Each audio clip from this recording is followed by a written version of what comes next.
What's going on, YouTube? This is SG1 Sports, and it's time for my updated college football playoff predictions heading into week number 4. And really, it's not much different than last week. I'll just go ahead and spoil the video for you.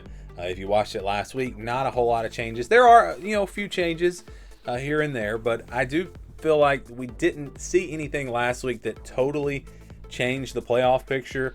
Georgia, Tennessee, I expected Georgia to win. They did. Texas A&M, I expected them to beat Notre Dame. They did. So, yeah, really not a whole lot of changes here. I think over the next 2 weeks, we're going to learn a lot about the rest of the teams that we need to learn about. And then I'll feel a little bit better about my predictions. But right now, it's still a guessing game trying to figure these teams out. Let's go right into it, though. I still got Penn State at number 1. Again, they haven't shown me anything that tells me they're the best team in the country or that they're going to be the 1 seed. But they haven't shown me anything that shows that they're not, because we just haven't seen anything. And until they play Oregon, I'm not gonna change my mind on teams when I haven't seen anything. So that's I'm kind of stuck in my ways here with Penn State.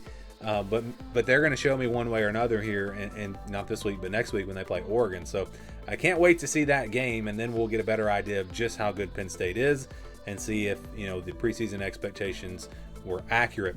Number 2 is Georgia. So I did make a change here. I had LSU winning the SEC. Now I think Georgia wins it. This looks like the best team in the conference. In fact, they might go undefeated, and they might be the 1 seed. So yeah, that'll be interesting. And now that I think about it, even 1 loss versus 1 loss, Georgia's going to have the better resume compared to Penn State. So maybe I should have Georgia as the 1 seed. But they do have some tough games, so I could see them lose. If they get past Alabama, then I think we can slide them over to that number 1 spot. Because if they win that game, you feel pretty good about them not losing more than 1 the rest of the way. Number 3 seed, Ohio State. Still think they probably trip up somewhere along the way with a young quarterback. Some tough road tests. Maybe it's the Michigan game at the end of this season. But I do think Ohio State does get to 11-1. They lose to Penn State in the Big Ten Championship. But I do have Ohio State still winning the regular season matchup there. And then we got Miami, number 4. Maybe this team goes undefeated. Probably not. I think they probably slip up somewhere as well. But I think they win the ACC. It's enough to get them to the 4 spot where they get to play in the Orange Bowl. So that'll be good for them. Number 5 is Oregon. Oregon has looked very good so far. Could they maybe get to 11-1? And then if they're 11-1, and we got Penn State, Ohio State, Oregon all 11-1, who goes to the Big Ten Championship? We'd have to look at the tiebreakers, and then that obviously would affect the seeding here. So that would be interesting to look at.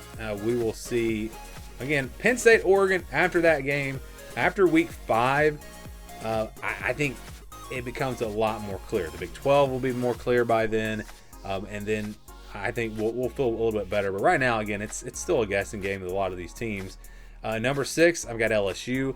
I think they can still get to 10-2. Maybe not get to. Maybe that is enough to get to the SEC championship. Again, we're going to be talking about tiebreakers probably if you got a bunch of 2-loss teams in the SEC. But I'm going to go with LSU at 6. Number 7, Texas A&M. The win over Notre Dame makes me feel very confident. Remember, Texas A&M was a preseason selection for me. I had them in the playoff in the preseason. I feel pretty good about that prediction as of right now. And I think they can do it. And then at 8, I've got Oklahoma. Really like what I've seen from this team. And I think now we're getting into those 9-3 teams that could get into the playoff. Number 9 is Texas. So could this possibly be Tennessee? What happens if we have a 9-3 Texas, a 9-3 Tennessee? Who goes to the playoff? I think probably because Texas lost to Ohio State, and potentially all their losses would be to playoff teams. Maybe they get there. After this week or next couple of weeks, maybe I'll start really breaking some of these tiebreakers down, or these comparing these teams. But it's just a guessing game at this point because we still got to learn a lot more. But wanted to do a video anyways. Number 10 is Notre Dame. I think they go 10-2. I think they win out, and I think it'll be enough because you're going to have losses to 2 playoff teams, 2 really good teams at the games where they lost by 1 score.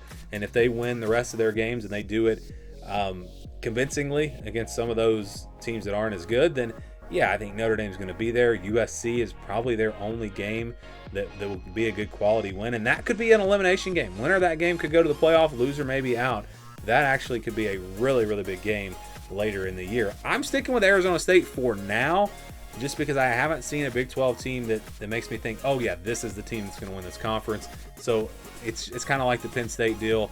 I haven't seen anything that's making me change my mind, but I think this weekend will tell us a lot about the Big 12, and then maybe we change that prediction if a team looks like they're the team to beat, in my opinion. And then finally, we're going to go with Tulane. Actually, we're going to go with South Florida at number 12. I know they lost the game to Miami, but this team has still shown us a lot. And I think I started to say Tulane because I'm so back and forth. They don't play in the regular season.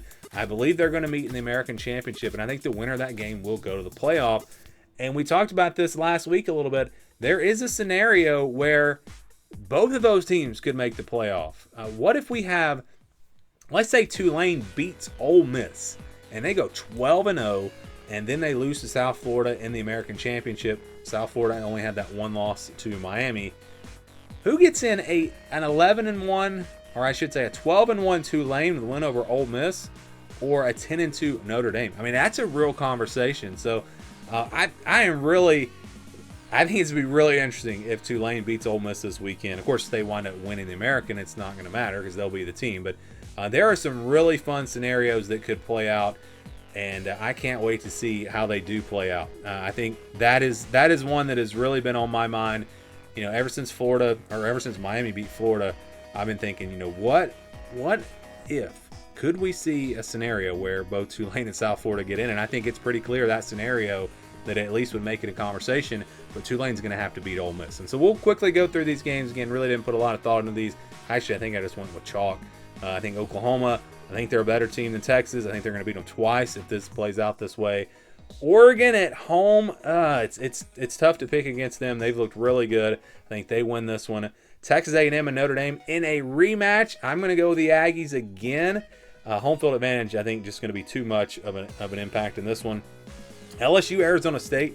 LSU too much. I like the Tigers there. So all the favorites win in the first round. Then we got Penn State, Oklahoma.